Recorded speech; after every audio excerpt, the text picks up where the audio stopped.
Well, I'm going to admit, I've been working on things down here and not filming it. It was a busy, sporadic week, so I got a little bit done, not a ton.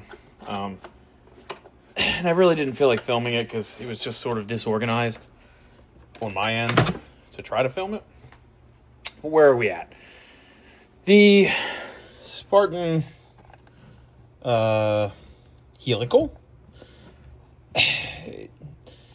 There's JKs are different than a traditional Dana 30. They use these thicker shims that go here on the, like the race, if you've ever done these, rides here. Normally you shim on the inside of the pinion here.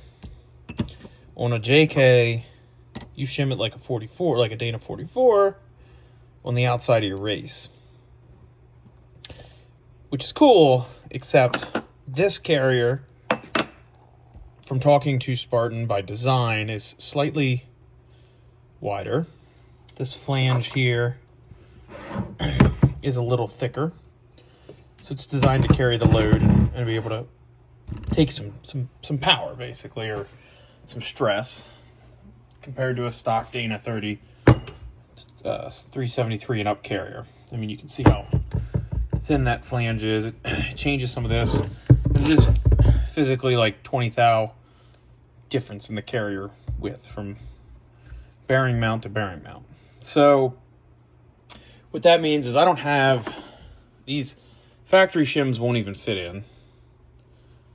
I'm like 40 thou too thick on these, and I've ordered a couple different shim kits. Spartan even sent me a shim kit with a bunch of these, and I'd have to use, I don't even, like 5 thou, and like, it's just a whole ton of shims to stack up. And they sell a master kit with some of these real thick ones in here, which would be perfect.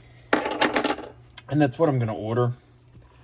But it's like 125 bucks. It comes with bearings and everything, and I just don't need it right now. I'm just going to run this thing with the open. So I took the lunchbox locker that I'd put in out, put the spiders back in. We're just going to run it open, but I needed a new set of bearings. The other ones were, I didn't really want to run the other ones. The cages were a little spread, and they were worn. So I ordered a new set of bearings, so I'll press them on.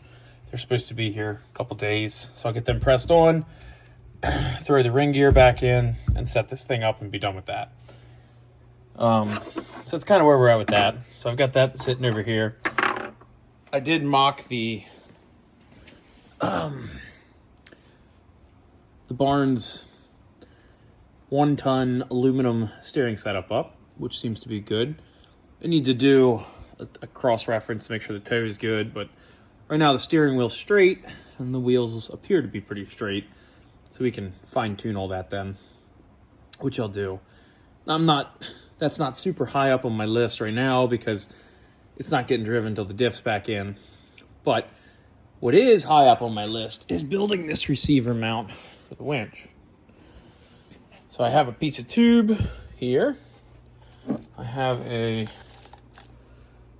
tube receiver, bare steel, that will weld perfectly in right here to the thickness of the tube. And then I have some 1/2-inch plate or some 1/4-inch plate. So what we're going to do is take the bumper off. We're going to mount that brace so it indexes off of the inside of the frame rail here. Piece of tube crossed to over here. Just like the winch plates kind of work on these when you get those. And then this receiver tube will be welded into there with the pinhole up and down and go right through here basically. So all you'll see is just the front of that. I can put a cover on that, and then the winch will slide right into that perfectly. We can bolt it from underneath with a bolt. I'll have no slop in it. And then we'll do an Anderson plug, probably right out of this plastic piece here will be an Anderson plug. Plug the winch cradle in, and then I'm going to take a piece of plate back over top of these mounts to here. I got a piece of 1.25-inch tube that's going to come up, flatten out, and come back down, and we can mount some lights to it. later. I'm not gonna make that. I'm gonna make these mounts, but I'm not gonna make this tube until I get the winch cradle, because what I want is it to come up just over top of the winch in the cradle, wherever that height is. I don't want it to be too high, so the lights aren't looking crazy. I'm not doing these lights to look cool or anything like that. They're solely for function. You know, you get out onto a dark dirt road at night, you need good lights. So, start by yanking that front bumper off now. Well, I'm going to start by cleaning my table off. I got some other goodies over here I'll go through as we go through later in the video. I'm going to clean my table off, yank the bumper off, and put that over there. Pull some measurements and make some cardboard templates of the brackets I need to make out of the 1/4-inch plate. And then we'll get started on that. So let's start by getting this bumper off. All right. So I made a template here, out of cardboard. So what that's going to be, can I do it with one hand? That's going to have an angle to it like that. I forgot I'm covering it like that. And the point of that is going to be they're going to go over those bolt holes and then sort of angle up around those fog lights. So you're unfortunately not going to be able to work on these fog lights unless you take the bumper off. But whatever.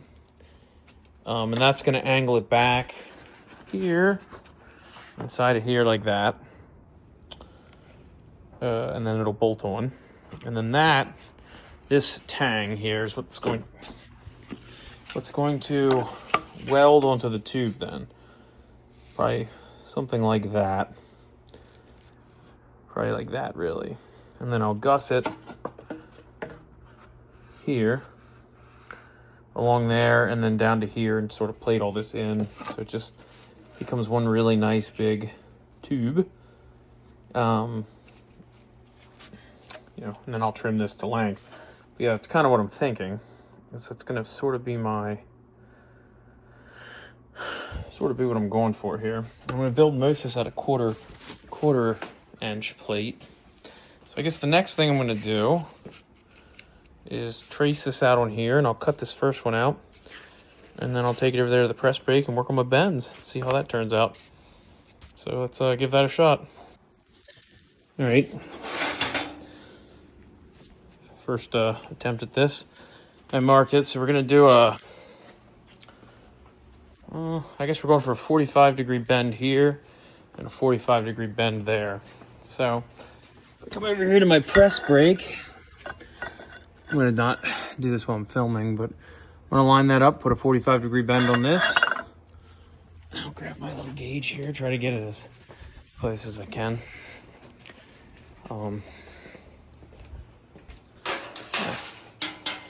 Because, you know, we like to make nice stuff. And then we'll bend it back the other way 45 degrees. That's 45. And that'll give us a 90. And I didn't fail that part of math. And should be pretty good. So let's give it a shot here. All right.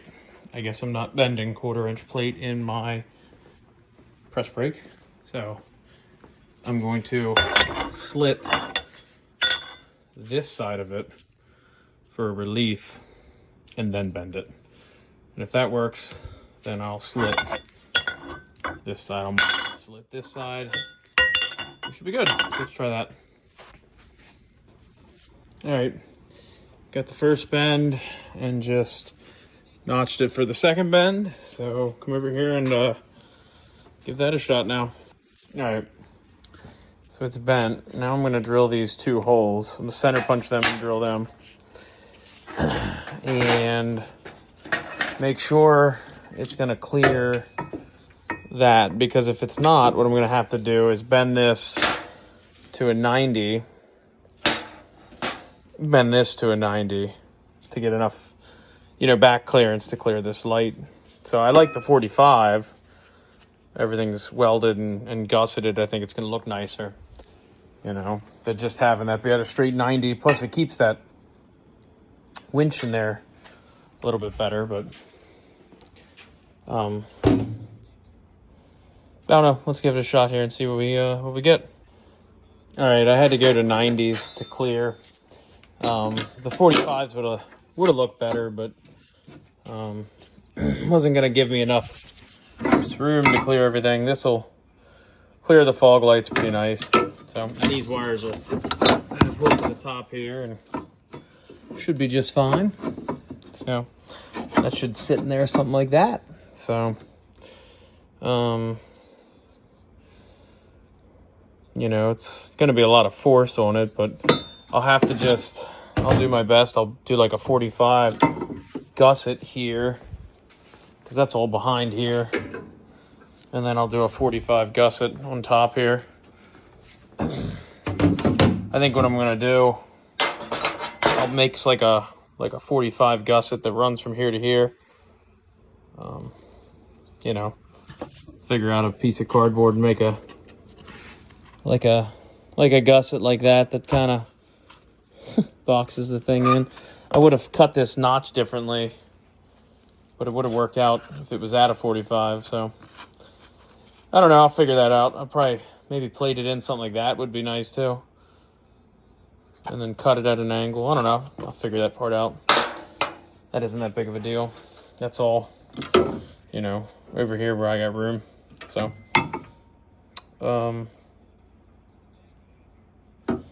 we can kind of test fit all that. So we'll gusset that real good. And then, like I said, it'll have real good gussets in here. Then all that force is going to want to shove it this way. So we'll gusset that to make that carry nice. Yeah. And then we'll have to figure out how we're going to brace this tube on there. So, but I think that'll be good. I mean, it's going to be, yeah, yanking that way. So this gusset will keep this piece from wanting to unfold and shove everything. And then we'll need one here to do the same thing. Yeah, I think that'll be, oh, we'll have to figure that out. All good. Probably should have left these wider, I guess. Probably wouldn't have been a bad idea to leave them wider. I could have gusseted them nicer.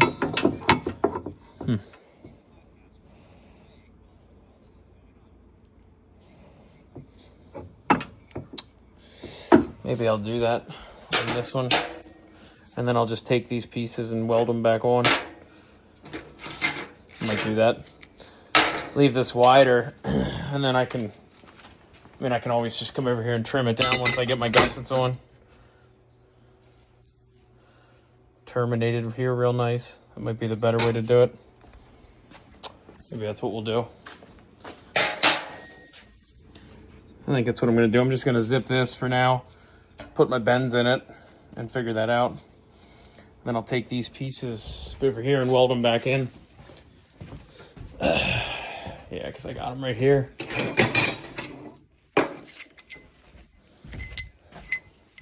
Weld those back in, and then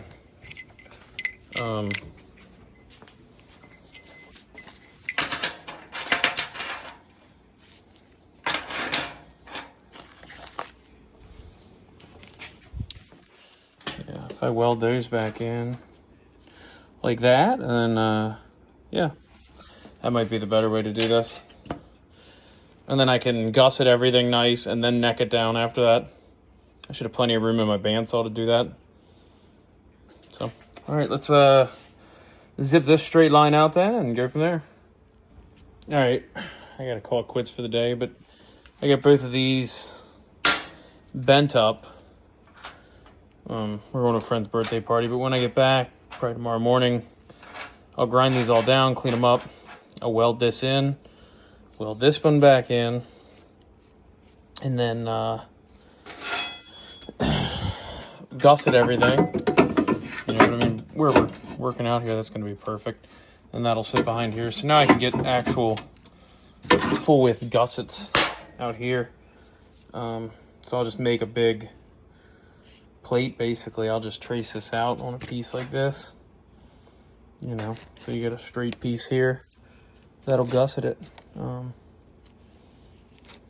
know, zip that across, make a template. That'll fit perfect on it, and then that'll be our nice little gusset. Yeah. Yep. So that should be nice and strong. And then once we do that, then I'll neck this down. After the gusset, I'll neck it down to the tube width, so it's the same on both sides. So to start, I guess tomorrow I'll grind this down and weld this, grind it all down nice and flat, and then go from there on it.